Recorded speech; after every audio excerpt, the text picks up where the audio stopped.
I'm Greg Albo with the Socialist Project, Center for Social Justice, who are sponsoring today's discussion. Trade wars, NAFTA, China, and the world market. The topic today on trade wars is obviously in the news in a major way this week because of the arrest of the chief financial officer for Huawei in Vancouver, which is part of the general trade wars going on between the U.S. and China, with Huawei being the firm that's particularly been picked out by the U.S. for its role in the 5G network and its overall positioning in the Chinese state in terms of information communications technologies. It has been part of General Trump's general uptick in trade sanctions, which he's not just focused on China, although China is the biggest case. He's also employed them on other states, particularly Canada and Mexico, notably in terms of steel and aluminum tariffs. This has sparked a general discussion about whether we're in a phase of deglobalization or a reversal of this long stretch of globalization that has occurred, has had a number of features. One of them is the decline that has occurred in the growth of trade since 2008. The rate of growth of world trade has slowed down considerably. Another aspect of that, there also is, in general, with the restructuring of capital, there's been a fair bit of additional insourcing and moving away from all the outsourcing and the long commodity chains that have evolved over the last 30 years. There also is the Chinese effort to find alternative and map out alternative trade pacts, which it's doing through its Belt and Road Initiative across all parts of Asia. But it's also been massively extending its trade relations with Africa and Latin America as well. This is part then a question related to the long or the potential reversal of this long period of liberalization that has occurred in trade relations, which goes back to the General Agreement of Trade and Tariffs in the late 1940s, which began a process of steady liberalization of trade. After the shutdown and breakdown of the world trading system through the Great Depression of the 1930s and World War II. This liberalization occurred through a range of trade rounds, through most notably the pivotal one being the Tokyo round in 1964, but it continued on with several other trade rounds. And then the break that occurred with the arrival of the new right in the end of the 1970s, early 1980s, we began a more systematic process of trade liberalization. They did so in response to the rise of a range of trade protections that were occurring in the U.S., trade protections that were largely taking the form of non-tariff trade barriers from the late 1970s into the 1980s, which went under the name of the New Protectionism. The key element of that turn was the signing of the Free Trade Agreement between Canada and the U.S., which mapped out the way that these would be not only attempts to control American trade protection of both, particularly its use of non-tariff barriers, but also an attempt to systematically lower tariffs down to zero in most cases as the general objective. But they were also expanded beyond trade agreements, dealing with liberalization of investment and a whole set of clauses related to regulatory structures in specific industries and mechanisms to deal with trade disputes. This was followed after the signing of the Free Trade Agreement in 1989 by the agreement around NAFTA, signed with Mexico as well in 1994, which went alongside the turn of the European Community into the European Union, which was then followed by the move towards the Euro, which shifted the race, intensified the liberalization project within the European Union and made much of the structures inside the European Union relatively consistent with what was happening in North America. That was because of that. At the same time, in 1994, following the Uruguay round, the World Trade Organization was formed, and the World Trade Organization adopted a certain logic that was consistent with which had been negotiated through the Free Trade Agreement. So this began a process of an incredible number of trade agreements spilling across the world of all kinds. In the Americas, there's often an estimate that there's something like over 80 trade agreements that partition relationship between the various countries of the Americas in various ways. These have particularly often been trade agreements that were really structured around investment protection acts. That is, property rights protections for investors investing in another country. Canada, for example, has signed about 40-odd of these investor trade protection pacts. And they've been an important component of our trade policy for some time. The negotiation of the U.S.-Mexico-Canada agreement, just signed officially in Buenos Aires a week ago, has raised both questions, whether we're in a period of deglobalization or this is just a refinement of what was occurring under the free trade agreements already. What they did not do and have not done yet is reverse the tariffs that came up with on steel and aluminum that were part of the trade tariffs that Trump imposed. He did so under the clause under NAFTA, which allows tariffs to be imposed in sectors related to the security, military and security clauses. Those remain in place. Much of what was negotiated in reference to Canada did not overturn the general structure of the NAFTA or the initial free trade agreement. What was changed was a shift upward in the rules of origin, which went from 62.5 up to, is it 75 or is it 80? It's 75. 75 went up, and they also signed a clause that wasn't in the original agreement about the average wage level for the goods being moved back and forth between the three countries. The exemption for U.S. military and security reasons, while also had a certain ceiling put in with an exemption that trade would continue up to a certain amount, irrespective of whether the U.S. was imposing tariffs for military and security reasons. So it was a bit of a security guarantee. But this, in particular, was important for these issues for the car sector, the automobile sector. The upgrading of the rules of origin particularly affected automobile sector, which is the area that Mexico is running its major trade surplus with the U.S., and Mexico would get hit if there were military and security exemptions just because of the volume then of the auto trade that's occurring. Chapter 19, which dealt with investor dispute issues, was kept in place. These were the court mechanisms that follow litigants are referred to in the case of a trade dispute. The Americans wanted this out on the basis that they didn't want any kind of legal body usurping Congress. The Canadians wanted in.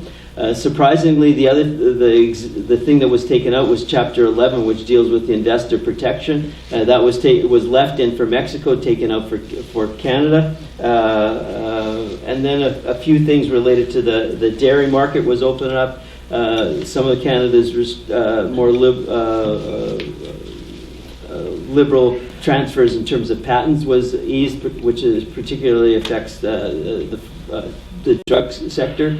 That was raised as the Americans wanted additional years of patent protection for drugs.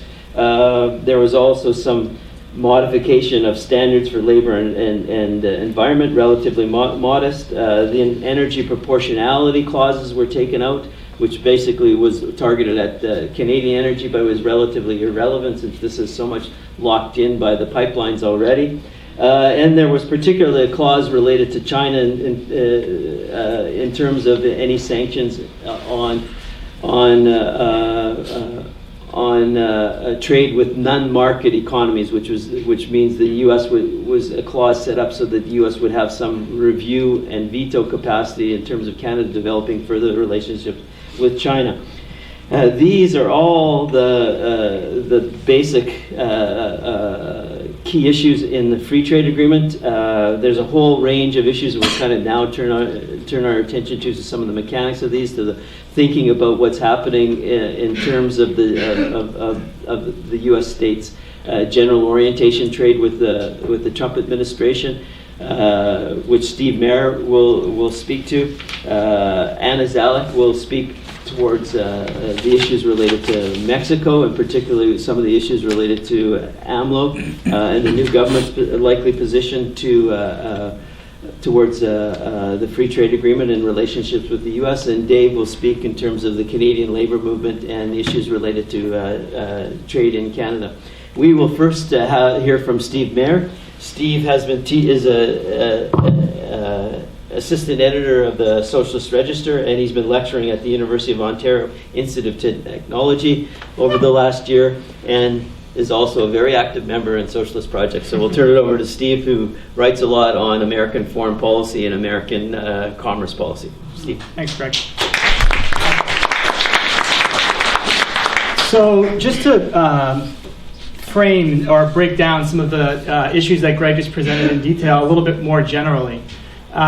Trump, who I think many of us would agree is a key catalyst in this whole process of shifts in global trade and protectionism versus liberalization, is in fact a product of the contradictions of neoliberal globalization. And by that I mean, on the one hand, the forms of governance, administration, and strategy that have held the process of globalization in place. And on the other hand, the legitimacy of these apparatuses, especially the political parties and the media system, etc. Over the neoliberal period, there has been what we refer to often as the constitutionalization of free trade. And what that means is that through negotiating trade agreements at the international level, states have become locked into pursuing this liberalization process and protecting the rights of investors, regardless of what happens electorally in those states. So no matter what the outcomes of elections are at the state level, states are locked into protecting investor rights, and that means that the legitimacy of these arrangements, there's no mechanism to contest the legitimacy of these arrangements. Elections are made irrelevant at the level of these trade agreements. These agreements are also negotiated and enforced by highly autonomous trade apparatuses, especially in the case of the U.S. The Office of the U.S. Trade Representative is highly autonomous. That means it's insulated from Congress. Regardless of which party controls Congress, the U.S. Trade Representative pursues common policies. And also in the U.S., of course, we know finance is protected by the power of an independent Federal Reserve. It is independent from the political process and supposedly non-political. And so these are insulated from democratic institutions, these processes and these decision-making bodies. This also served, of course, to contain considerable dissent or considerable frustration on the part of the working class over the neoliberal period, as they saw manufacturing jobs transferred to lower wage peripheral contexts. But it also served to contain conflicts within the capitalist class. So there was always a part of the American capitalist class, not least the steel industry, as we see today so powerfully, but others as well that didn't want to go along with these trade agreements, at least in the way that they were advanced. And those contradictions, those conflicts were held in place or kept at bay by a very authoritarian kind of mode of governance. So over time, over the past 4 decades, we've seen a sharp rise in inequality, and we've seen an increase in precarity on the part of the working class as jobs are relocated, etc. But it wasn't until 2008 when we really saw the legitimacy of neoliberalism in an open way become so openly challenged. come into such a sharp crisis in terms of its popular legitimacy. And this affected not just kind of a mood publicly, but it also took the form of delegitimating the whole system of corporate media that was I remember when I was just becoming a radical, to argue that the New York Times was anything but objective would make you a fringe maniac in most people's eyes. Nowadays, this is just commonly accepted. The objectivity of the corporate media, which does indeed portray a class bias, is now increasingly discredited. And along with it, the political parties. That's another part of the mechanism of legitimation and representation that has has fallen into discredit as neoliberalism has become sharply delegitimated. This was registered first in the form of the Tea Party from the right, but also later in the form of Occupy. And it entered the political system through the political parties. So we saw first in the Democratic Party that some of the tensions that emerged around Occupy, and Obama and Hillary, for example, in 2008 during the primary, both ran very hard against NAFTA in the primary before later shifting their position completely after Obama won the primary. But also now, obviously, we see these tensions between the establishment and the base in both political parties, with the Sanders insurgency in the Democratic Party and the Trump phenomenon in the Republican Party, which I think is in many ways being resolved, at least on the Republican Party side, not so much the Democratic Party side, as the Republican Party falls into line with Trump to a large extent. But over this period, the very autonomy of the governance structures that I just mentioned, which held in place the liberalization process, which held in place neoliberal globalization, the independence of the Fed and the autonomy of the U.S. Trade Representative, for example, actually allowed space, even as it insulated the policymaking apparatus from these shifts at the level of the political parties, actually created space for these essentially maniacs to build on the hard right in the Republican Party. As the Tea Party entered the Republican Party, took over the congressional delegation. You remember John Boehner resigning, for example. That's a major sign of the Tea Party gaining steam. The actual policymaking apparatuses remain insulated from these pressures, from these forces, because of the autonomy from Congress that the USTR and the Fed had. So what that meant was the Tea Party forces that were entering the Republican Party could behave completely irresponsibly with no consequences. So the autonomy of the governance structures of neoliberal globalization created space for those forces to build.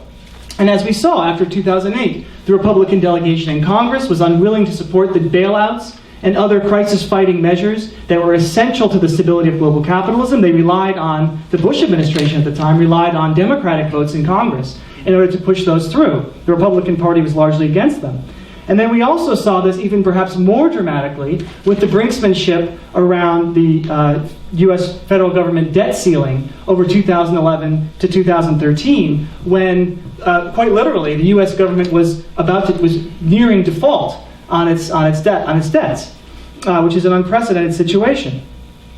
So this created the opening, this process of building of the hard right and these intensifying contradictions of neoliberalism, this sharpening delegitimation of neoliberal globalization, actually created an opening for Trump to win the election with basically no support from the capitalist class and basically no support from the existing political establishment. Zero Fortune 500 CEOs or firms supported Trump when he was running for president. Zero, all the major Republican Party establishment figures spoke out very publicly against Trump, in some cases even after he won the nomination. So he's able to win, despite this complete opposition from the political and economic elite. And he did so by promising to restructure the forms of international integration and governance, which had become so unpopular, but which were nonetheless very, very profitable. So the capitalist class didn't want to restructure these, for the most part, despite the fact that they had intense social costs. Since Trump's election, there's been a deepening and a broadening of this political crisis, part of which is his attitudes around trade and protectionism. These have intensified the dysfunction within the American state, intensified the incoherence and the political crisis around neoliberal globalization. But yet dissident portions of capital of which there are many large segments of capital, is still quite against what Trump is trying to push, especially internationally. They've been unable to organize any kind of coherent response to Trump's incoherence. So on the one hand, we've got increasing policy incoherence from the Trump administration and the dysfunction in the American state that's brought. On the other hand, parts of capital that oppose this have been unable themselves to organize any kind of a coherent response to challenge it. And that includes, part of that is the struggle that's going on within the Democratic Party, which is by no means, it's certain which way that those struggles are going to turn out. And there's also, of course, the ecological crisis, which has its own set of pressures and dynamics. So here we are now. Trump has won the election. And what we're faced with at this moment is the contradictions of the hard right. Can Trump really deliver? He's made these promises. Can he really deliver? Can they come up with a coherent strategy to break with global neoliberalism? Well, there's some signs that they've tried to. He has appointed a slew of economic nationalists that have emerged around the GOP, especially in relation to the Tea Party, to try to come up with some kind of revised policy framework. These people have been critics of what's called the Washington Consensus, which basically means the consensus on never-ending process, which Greg mentioned, of continued deepening of liberalization of capital and investment. These people have been critics of the Washington Consensus. They've been economic nationalists, they're isolationists, and they're primarily anti-China protectionists and hawks. And these people have been attempting to basically build on the agenda of the Tea Party, which has turned the GOP to the right. And this has been primarily seen in Trump's creation of what's called the National Trade Council, right in the White House, headed by Peter Navarro, who is an extreme protectionist. The economists referred to him as, quote, well outside the mainstream. But also David Malpass in the Treasury Department, Adam Larrick, Undersecretary of Treasury for International Affairs, and Steve Bannon, who was from Goldman Sachs. These people are extreme protectionists. And quite outside the traditional governance that we've seen, ideas of economic governance that we've seen inside the American state. They've been in conflict with establishment forces in the Trump administration, like the Treasury Secretary Steven Mnuchin, the U.S. Trade Representative Robert Lighthizer, and the NEC Director Larry Kudlow. Now, these second forces that I just mentioned, the more establishment figures, they're still right-wing protectionists, they're still hawks, but they are of a mind, especially Lighthizer, to use the threat of protectionism to force other states to make concessions. So there's a bit of a tension inside the Trump administration. Some principled isolationists, some who want to use the threat of isolationist legislation, or measures, not legislation, in order to force other states to make concessions, especially China. So, whereas previously we saw these protectionist, isolationist, hard-right forces in Congress, around the Republican Party, but isolated from the policy-making apparatus, now they've entered the executive branch. But they have found that they can't simply undo international integration. For decades, especially in North America, that is Canada, US, Mexico, of international integration can't simply be rolled back unless Trump and these protectionists are willing to go much further than they so far have shown a willingness to do. So while they're maybe grappling for a right-wing shift in trade policy, they've been unable to move beyond certain structural limits. And this can be seen from the fact that even trade agreements themselves, so Trump has obviously, as we all know, just forced open the process of renegotiating NAFTA. Trade agreements themselves should not be fetishized. We shouldn't think of these as like the issue. As a matter of fact, these trade agreements are just as much outcomes of deeper processes of international restructuring as they are causes of it. So they institutionalize these processes, they protect investor rights, they lock states in, but they're just as much outcomes of the broader restructuring of capitalism since the late 1970s as they are causes of the continuation of that process now. So renegotiating one trade agreement, unless Trump's willing to go quite a lot farther than he has until now, is itself going to be quite limited in terms of its ability to really do what Trump wants to do. Which primarily has been concerned with the trade deficit. So unlike the left, which has opposed trade agreements because they're bad for workers, Trump has opposed trade agreements because they're bad for the U.S. balance of trade. which is not necessarily the same thing. But this concern has been seen. It's clear from the way that the NAFTA agreement has been renegotiated into the USMCA. It needs to be said, the trade deficit has not necessarily been a bad thing for the United States. As a matter of fact, in many, if not most respects, it's been a good thing. The trade deficit just means that American capitalists have invested abroad, hired cheaper labor, and then brought the goods that those cheaper labor produces back into the U.S. That's a negative balance of trade. So the balance of trade being negative simply means to some extent that the American capitalist class is accessing cheap labor by investing abroad. But Trump and the protectionists believe that this is a very bad thing, which is a sign of American weakness. In any case, the limits of his strategy in terms of renegotiating NAFTA to fix the balance of trade as a way of shifting corporate strategies of the kind I just mentioned can be seen very obviously from the fact that immediately after the deal was signed, GM announced that it was going to close lots of plants across North America and Canada. So the limits of that are on full display now. The renegotiation in terms of Mexico, of NAFTA, has definitely been about reducing the auto-based trade deficit, the trade deficit mostly related to automobiles, the automobile sector. Mexico actually has the second largest trade surplus with the U.S. Of course, the first is China. And almost all of that trade surplus is the result of auto production, which has been outsourced to Mexico. Out of the $71 billion trade surplus that Mexico has with the U.S., $63 billion is auto-related. That said, the revised USMCA, as NAFTA is now called, there's no indication, or little indication, that this will be reversed or changed as a result of that new agreement. In fact, in many respects, it's going to be more of the same, as I was just mentioning. In the case of Canada, there's even less impact. Very little change in terms of the relationship between the U.S. and Canada as a result of the USMCA. The dairy concessions that were made around liberalization of the dairy market is basically the same concessions that Canada had already voluntarily made under the TPP, which Trump walked away from. So in a way, it was just resuscitating the same concessions that had already been made under the TPP. In the case of China, it's a bit different. And of course, China is not part of NAFTA, for one thing, but also China is a much more geopolitical angle at play. It's not just about the balance of trade, although that's a piece of it.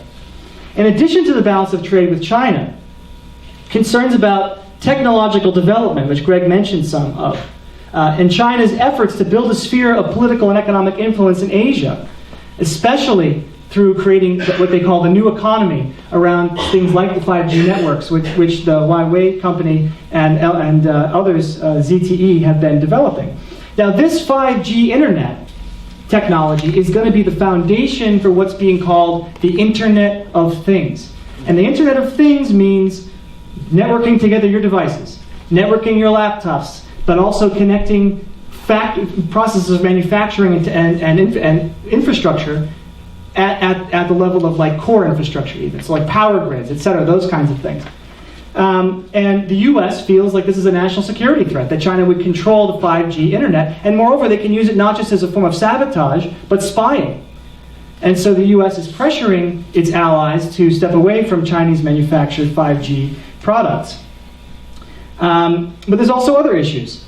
The U.S. would like to roll back Chinese regulations around what they call forced partnerships. So American foreign investors in China are forced to engage in partnerships with Chinese capitalists that include transferring valuable technologies and so on to Chinese firms, to Chinese-owned and controlled firms, especially around the auto sector, but others as well. They would like to do away with this. Also, the currency policies. We know that China's currency is pegged to the dollar. The state also subsidizes credit, the extension of credit to Chinese firms, which the U.S. is arguing is an unfair trade practice. And finally, the containment of the Chinese sphere of influence.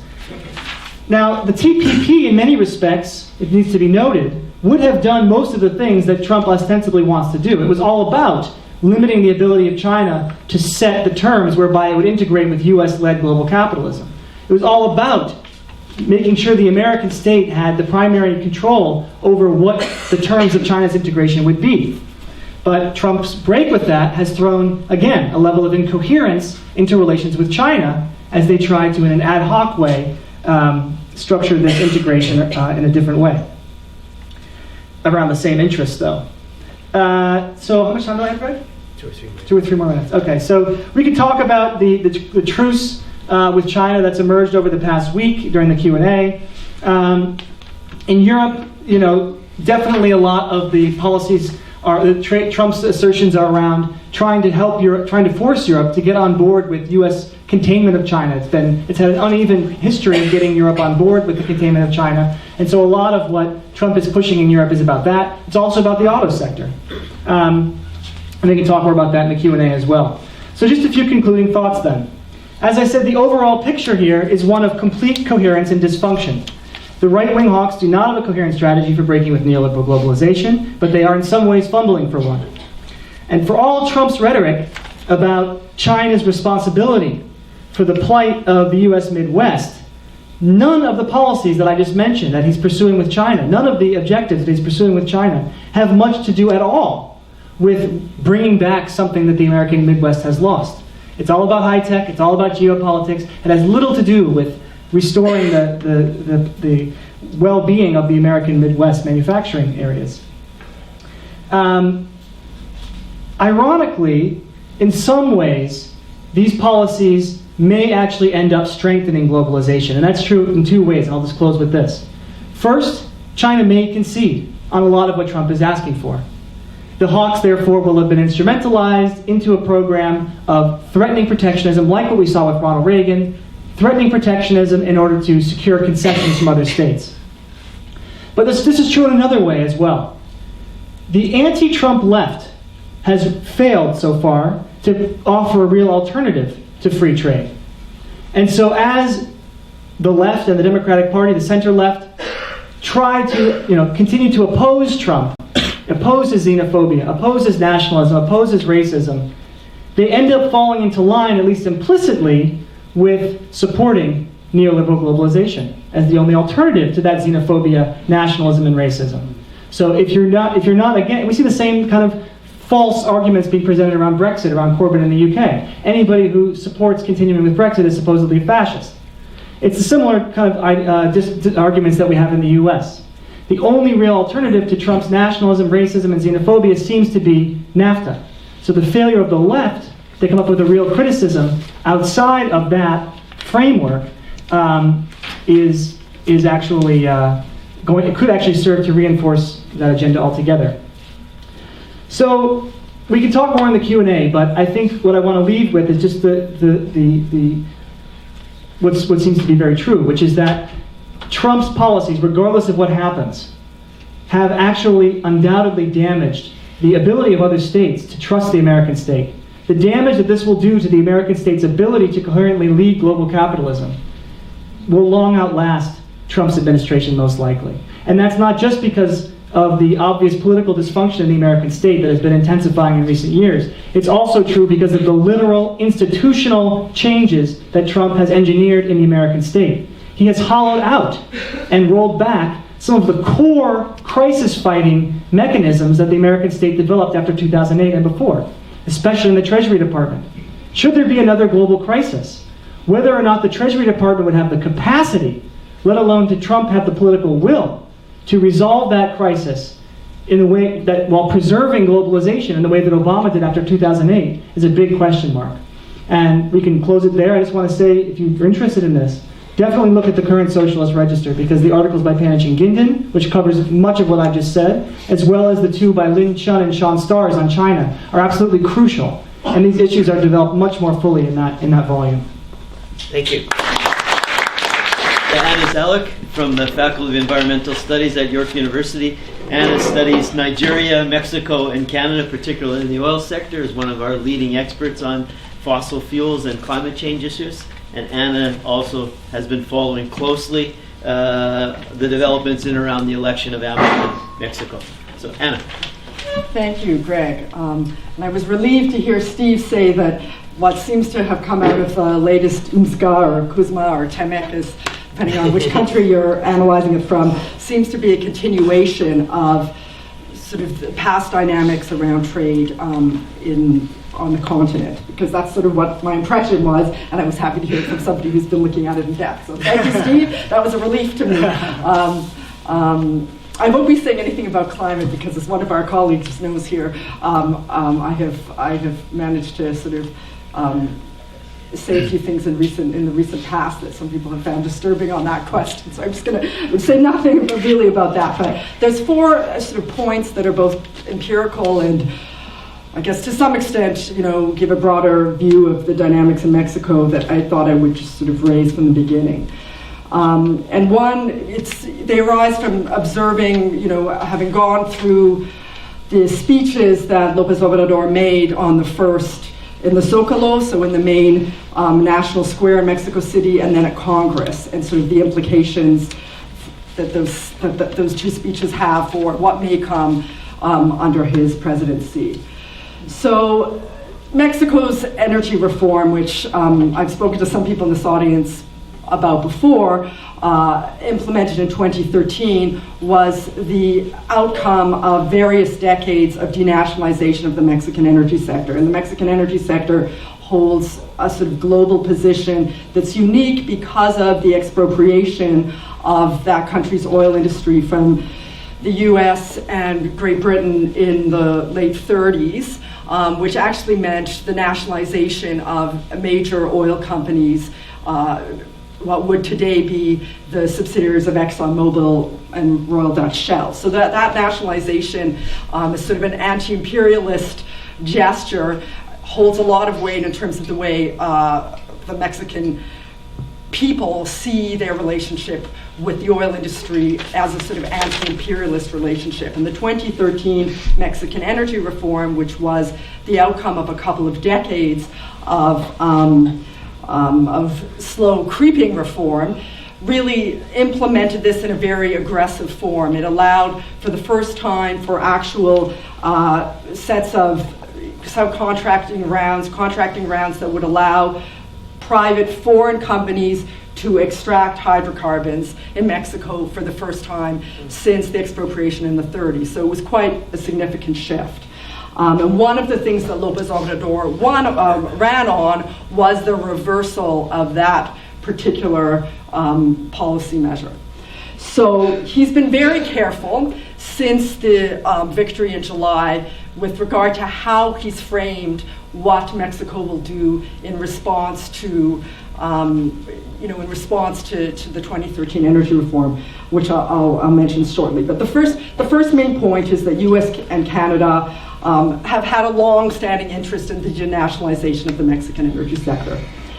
The second one, just a little sort of empirical factoid, is that just a few days before this, the November 29th signing in Buenos Aires, the TransCanada subsidiary in Mexico announced the cancellation of a couple of pipeline projects that run through 4 states. The business press then followed up on those announcements by saying, well, no, they're not actually saying that they're canceling these projects, they're just putting a pause on them.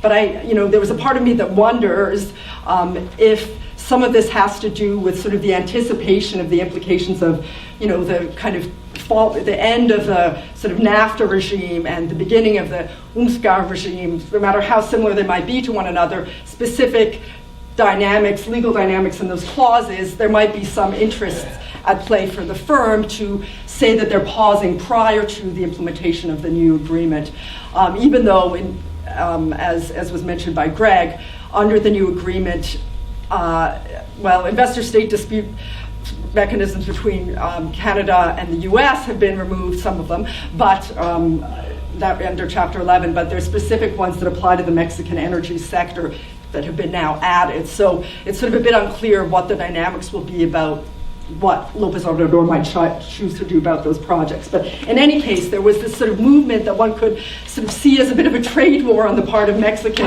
or on the part of Canadian oil and gas capital.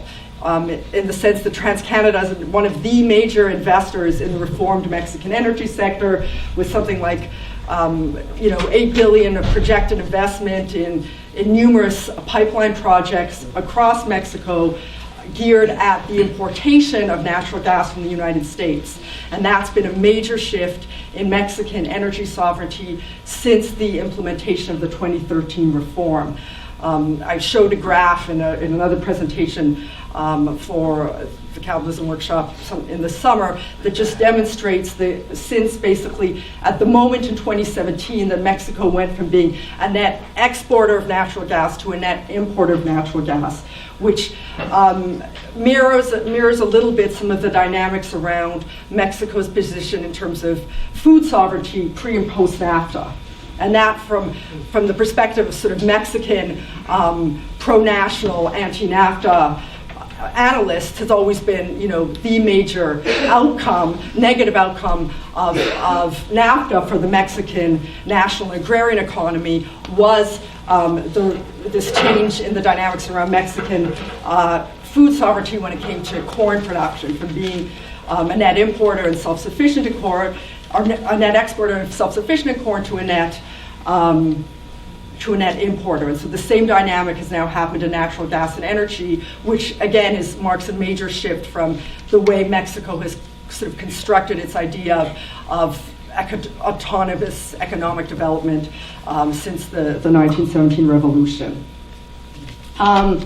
So the next thing is that, in terms of thinking about Mexico within global transnational markets, I think, those of us who feel very optimistic or have felt very optimistic about López Obrador's victory, no matter what critiques we might have about some of the internal dynamics in Morena and the internal dynamics with regard to domestic politics in Mexico and the position the more radical groups in Mexico have taken concerning the López Obrador victory, even if we're very optimistic about those things and see everything in rose-colored glasses in those terms, of course, it's the broader kind of global conditions and the way in which, under global neoliberalism, Mexican currency will be evaluated that shapes the possibilities for certain positive outcomes from a López Obrador victory. And so, looking at the way in which the peso has fared in international markets since the July elections is one of the ways you can just see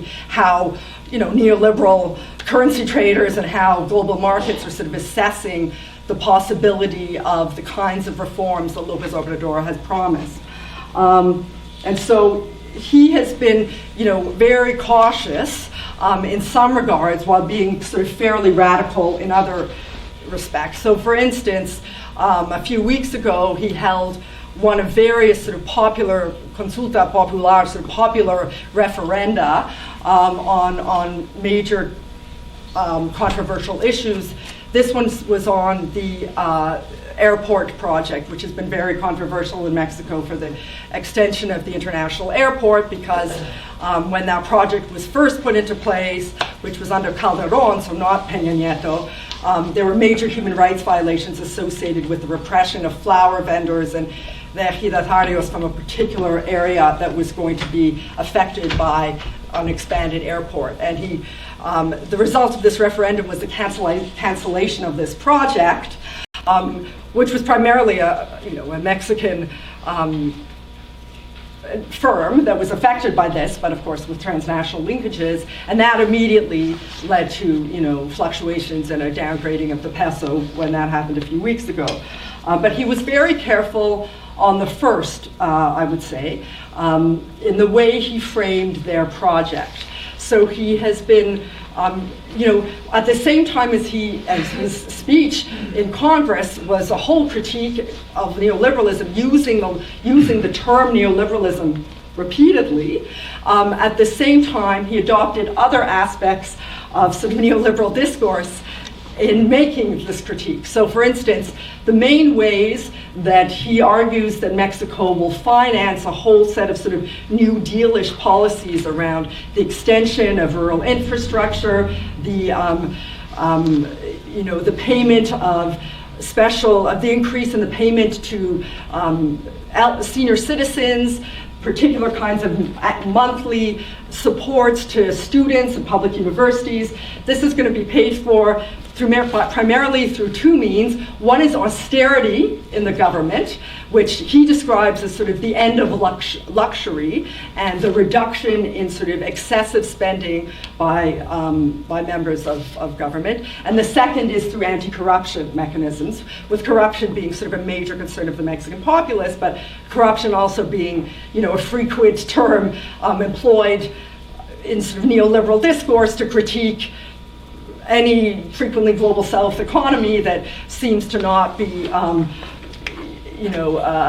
conforming to whatever the expectations were of that economy. I mean, it was under sort of critiques of corruption that in Brazil we saw, the prosecution of the PT and this thereafter rise to power of Bolsonaro. So, he's using some of this language that is palatable, one could argue, to global neoliberals at the same breath as he's talking about, making these changes, but not on the basis of raising taxes. So again, in this sense, there's, as was pointed out by both Greg and Stephen, the critics of neoliberal globalization from the right and left, of course, come together in certain aspects of their broader discourse, which frankly I don't necessarily think is problematic, right? I mean, I think one of the reasons why somebody like Doug Ford can get a majority in Ontario is that on the left we haven't necessarily been sufficiently able to knock on doors in ridings where people might have actually voted for the NDP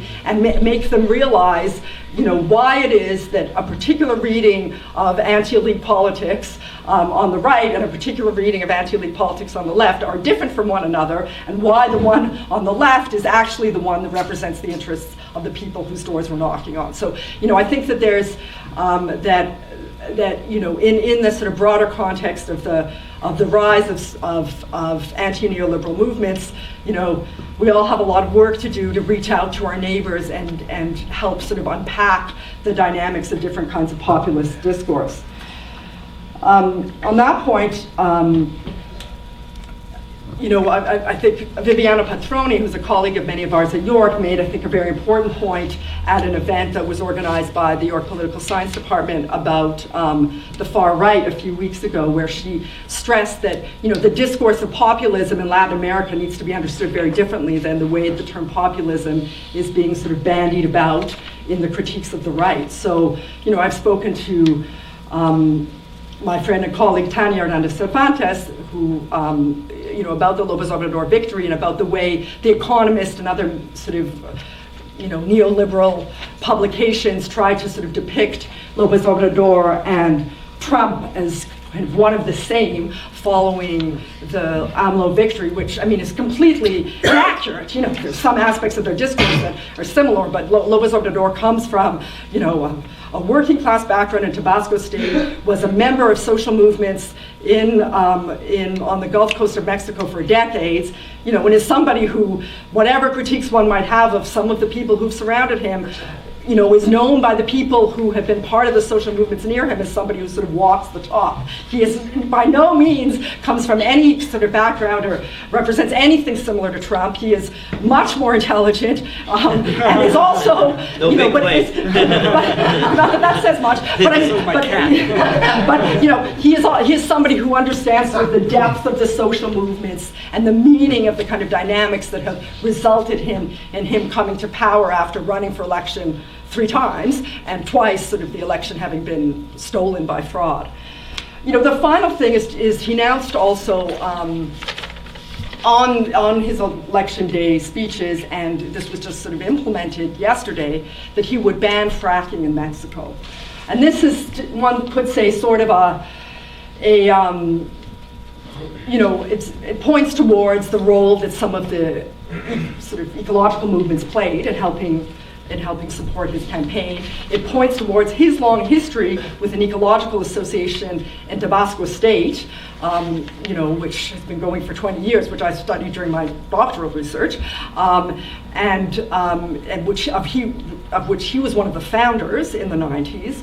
And it also talks to, of course, the support he's given to sort of energy sovereigntists within Pemex. So The argument that they're making is that the announcement yesterday was that the next 2 rounds of the Mexican energy reform auctions have been postponed or canceled, with sort of, no specification as to whether these will be carried out in future. And these 2 rounds had to do with fracking and land-based extraction. Land-based extraction being something that, Pemex has always done, and that the Petroleum Workers Union has strongly said should remain in the hands of Pemex firms, because of, the far better benefits that accrue to people who are unionized under Pemex in Mexico than under private firms. So that did happen 2 days ago, and I'm sure that's not going to be seen particularly positively by the oil and gas sector, but it represents to some extent the same dynamics that we saw out of Rachel Notley in Alberta last week, which is that in the context of record low oil and gas prices, it doesn't really make any sense to be trying to prompt development. I mean, quite frankly, if they were to go ahead with those auctions now, they'd be, very much selling off the family silver, so to speak. Why would, certainly not in Mexico's interests to auction off any of its subsoil resources at a time when oil and gas prices are at their lowest. But that's what happened under Peña Nieto, under the previous president in Mexico, and that's one of the reasons why the energy reform has been so critiqued. So I don't know. How have we for time? 2 or 3 minutes. Okay. Yes. So I guess the one or two things I would say about Canada's relationship with the Mexican energy reform. So in the dynamics surrounding the the halt on the Keystone XL pipeline, the cancellation of the Northern Gateway pipeline, the dynamics right now around the Kinder Morgan pipeline. As we see a lot in the Canadian business press, the big issue is, how are we going to bring Canadian oil to market and so on. Trans-Canada pipelines, especially, in the context of these frozen projects in between the U.S. and Canada, explicitly stated in articles and over the course of the past 3 or 4 years that it was seeing Mexico as a positive outlet for this capital that wasn't being invested productively. And so there is a major investment in the Mexican energy reform with billions and billions of dollars of support from Export Development Canada to Pemex and to the Mexican Federal Electrical Commission, which has subcontracted pipelines from TransCanada. One of the things I was looking at in the dynamics around the U.S. Mexico sort of the dispute settlement mechanisms that seem to have emerged in the new CUSMA, or whatever we're calling it, I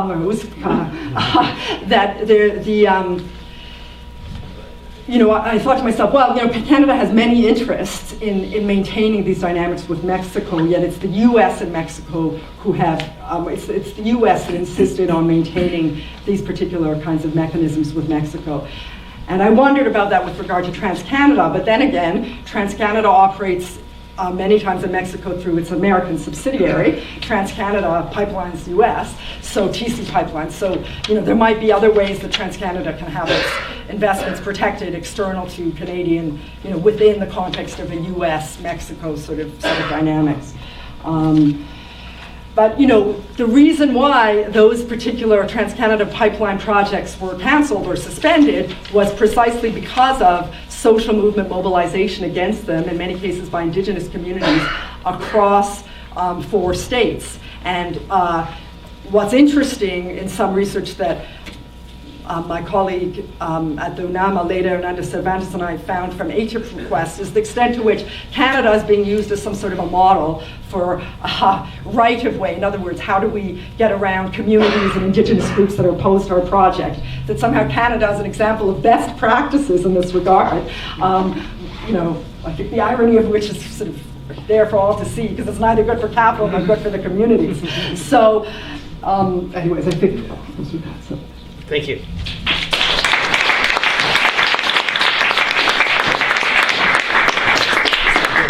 turn now to David Bush, who is one of the editors of the very helpful, interesting, always a spin on the latest news on the labor movement, Rank and File, and also is one of the central organizers over the last couple of years for the Fight for 15. David. Okay, so I was thinking, what am I going to talk about with trade wars and Canada? And I was like, well, it's usually pretty boring with Canada. And then I got the front page of the Globe on Saturday. The arrest of Ming Wanzhou has pushed us to the brink of a global trade war. We're right at the center of this subject. It's pretty exciting, pretty cool.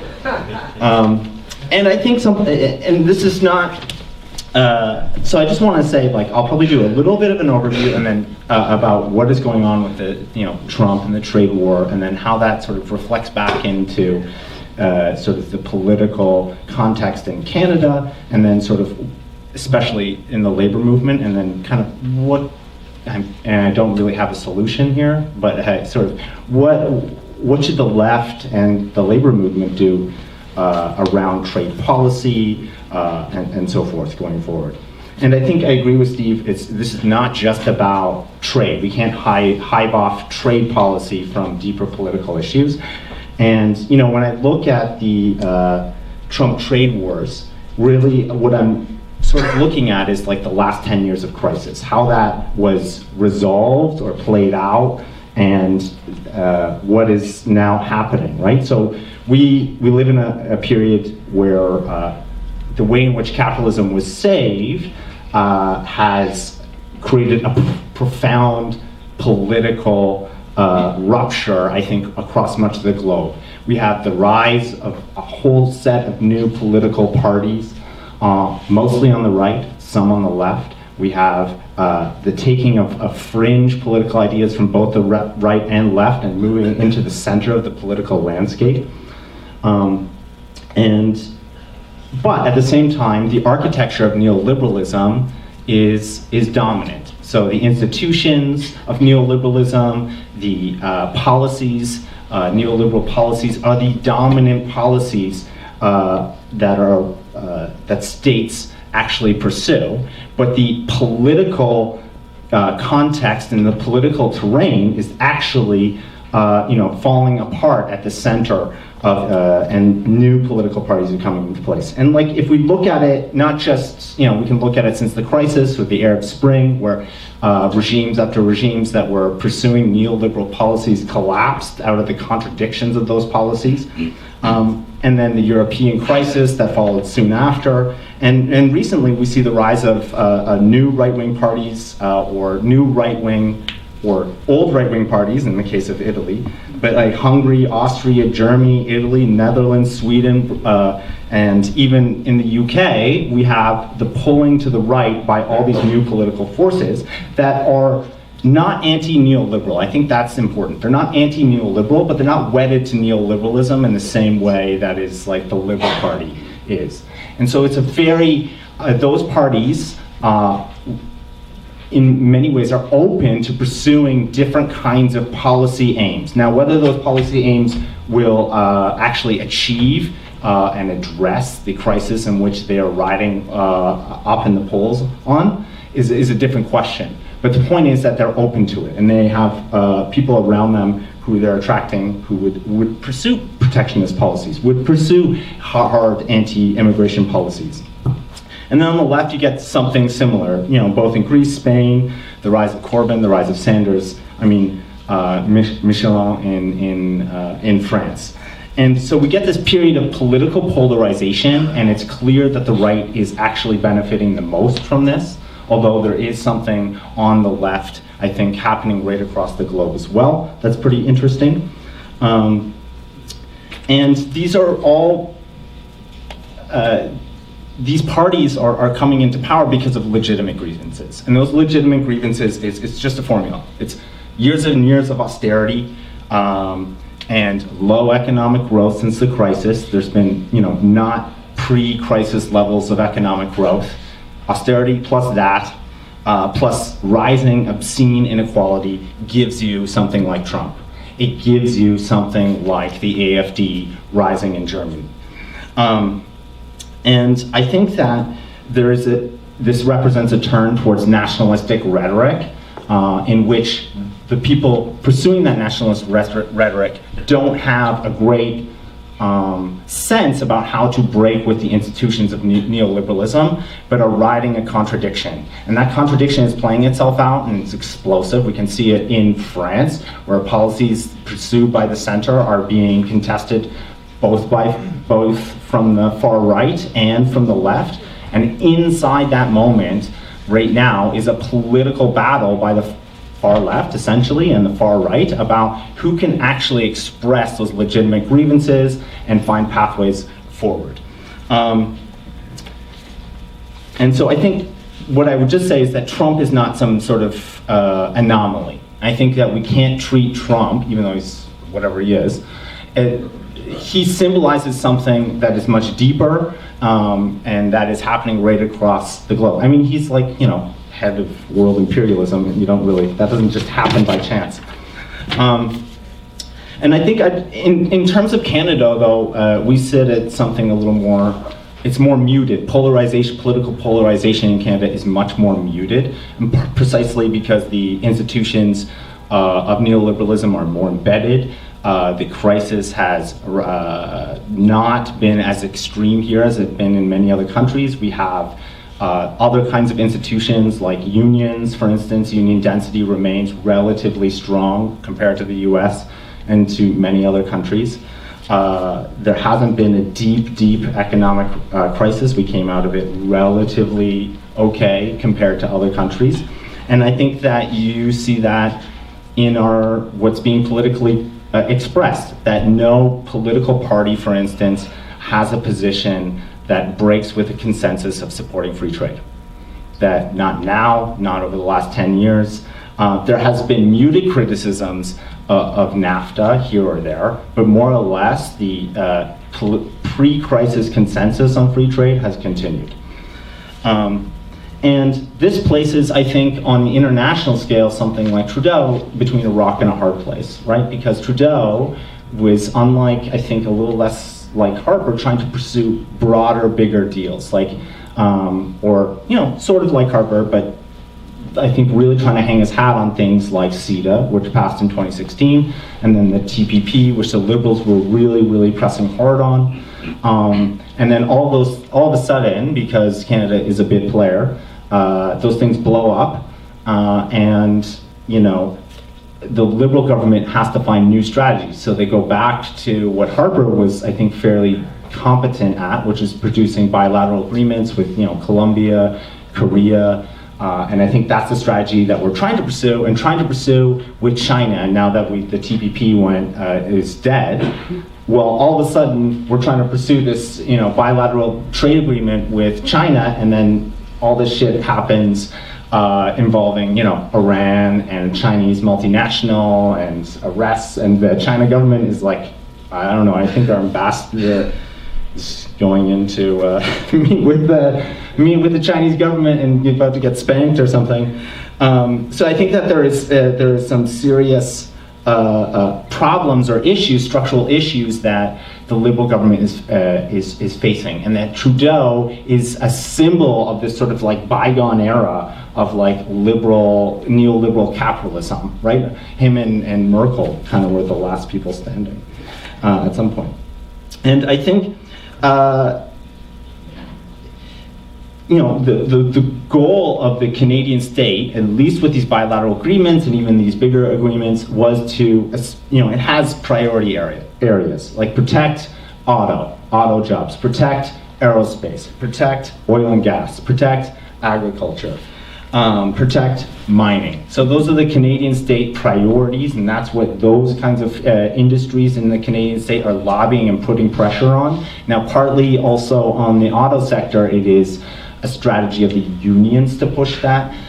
So the Unifor strategy and the CAW strategy before that was to pursue subsidies, tax breaks, whatever it is, to keep those auto jobs here, trade off any kind of deal, public money. Same with aerospace and Unifor and Bombardier. It's like, we'll keep bailing them out, whether it's at the provincial level or at the federal level, to keep those jobs in Quebec, to keep those jobs in Thunder Bay or wherever. And, partly that this has led to a lot of confusion. They don't actually have a job strategy. The Liberal government doesn't actually have a strategy of what to do around this stuff. And partly that reflects also a lack of a union strategy to push the Liberal government. Unions are not together in terms of free trade. So if you look back at the history, like over the recent history of free trade, the Korean free trade deal that was supported by the UFCW because it thought it could get more jobs created through agricultural exports, but it was opposed by Unifor. Unifor supported the latest, like NAFTA 2, USMCA. It supported that deal precisely because it thought it could keep those jobs here. So, 40% of auto jobs will now earn $16 or more, right? Well, that's, so the strategy was like, if we get that in place in that language, those auto jobs in Ingersoll, those auto jobs in Oshawa, Oakville, they'll stay here, right? Well, turns out that didn't really work out so well.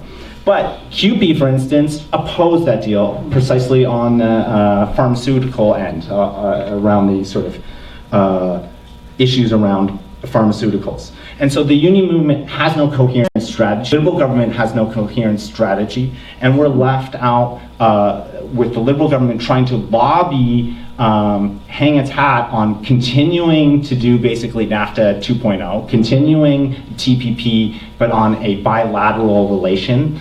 And in general, because, so NAFTA, let's say, before Trump got elected, NAFTA, the breakdown in polling was 25% of people supported NAFTA, 25% of people opposed NAFTA, about 50% of people didn't know where they stood. And that's after years and years of lobbying by all three parties, by the media, by corporations to say you should support NAFTA. And we only get a 50-50 split. In actually 1998, it was about 70-30 supported NAFTA. So there's been a huge dramatic fall off in support of NAFTA, except after Trump got elected, the support for free trade and the understanding of free trade as a bulwark against American nationalism, as a bulwark against, which was essentially symbolized by Trump, okay, was that there's supporting NAFTA is a progressive bulwark against the interests of the far right, or Trump. That, and this is very much always related to what was going on with the Brexit deal, which was that's controlled by the far right, this economic nationalism and so forth. And this is a way to fight that stuff. And I think the left has done a very, very bad job inside the trade union movement of trying to advance a strategy that is not saying you have to take concessions for jobs. And the idea of basically saying to the Liberal government, you've got to give tax subsidies and you've got to give public money to GM to keep those jobs here is an expression of their pattern bargaining in the auto sector in general, not just in Canada, but right across North America, which is, it is internal competition for jobs, which is keep Ingersoll plant open, keep Oshawa plant open, this is the union strategy, but you know what, close down that plant in Ohio, fuck that Michigan plant, give us those jobs. And that's what every single round of bargaining looks like north and south of the border, which is competition to close down those other jobs, but we'll take them. And that internal competition is, allows people to basically eat concessions. And essentially that is replicated at the national level, right? Which is no matter what GM does, give them more money. And GM, weirdly enough, when the Oshawa deal was announced, GM said, you know what, we won't, doesn't matter how much money you give us. We don't have a price. We're out of here. We're out of Oshawa, and guess what, by 2021, we're probably gonna be out of Ingersoll. Now, I don't know, I assume GM probably does have a price, but I assume that, but I don't know. The point is, it's a failed approach because it doesn't benefit workers, and it certainly doesn't benefit the state, and it doesn't really keep that many jobs around, and there is no guarantee, right? And the worst aspect of this, I think, is that it replicates the very nationalistic and very racist lines, which is that which people who support free trade from the left or from the liberal left say is that this is a progressive bulwark against nationalism, this is a progressive bulwark against racism, except the very lines that this concession pattern of bargaining, of trading anything to keep those jobs here, means that a very nationalist line develops inside the union movement, right? Which is Canadian jobs for Canadian workers. Who's the problem here? It's Mexico. Mexican jobs. Mexican workers who work for $2 an hour building auto parts. They're the problem. That's what Jerry Diaz is talking about. He gives some sop to internationalism by saying those workers deserve more, but the overwhelming rhetoric coming from the union is to say the problem is Mexico producing cars, right? Not GM screwing over workers in every single country and trying to develop a united front to raise the floor, right? But buying into a divide and conquer mentality by making Mexico the problem. Now Mexico does produce produces 9 cars for every car it consumes or stays in Mexico. So there is some sort of disproportionate way in which GM has found out that we'll go where cheap labor is and then import that from Mexico. And so I think the strategy though is not to say, Mexico's the problem. The strategy is how do we work with Mexican unions in a real fashion, not just in words, but in deeds, to raise the floor of working standards. So I'll just... Oh wait, sorry, don't clap. I just want to say that I don't think that this is sort of a blip on the radar. I actually think that this is a trend. Right? This increasing nationalism, increasing nationalist rhetoric, increasing trade wars, I don't think that in of itself it will resolve the contradictions that are happening within capitalism, but I do think that neoliberal policies are also not doing that. And that we are, over the next couple of years, possibly facing a period where we're going to go through a recession, contraction.